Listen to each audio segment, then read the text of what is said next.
ઉપયોગ વિશે તો ઘણું કહેતા કે એ ઉપયોગ જાગૃત તો થવો જોઈએ. તો અત્યારના જેટલા સાધકો છે એ બધા સાધકો આની અંદર જેટલા સાધકો છે બધા જ સાધકો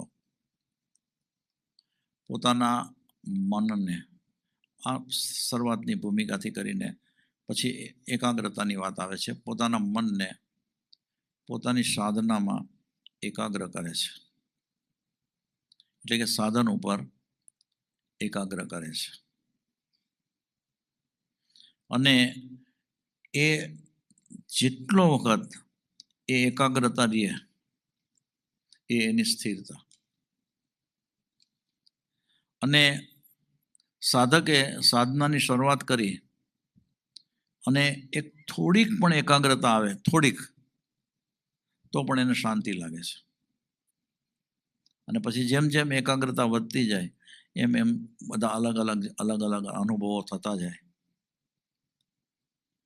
તો મનની એકાગ્રતાની વાત આવી ને પહેલા તો, કેમ કે ઉપયોગથી તો હજી સમજતો નથી જીવ, એટલે મનની એકાગ્રતા આવી. પણ તમે સાધન ઉપર મનને એકાગ્ર કરો છો, અથવા તો તમારી જે દ્રષ્ટિ છે એને સાધન ઉપર સ્થિર કરો છો, એ જ તમારો ઉપયોગ છે. એટલે કે તમે તમારા ઉપયોગની એકાગ્રતા કરી રહ્યા છો.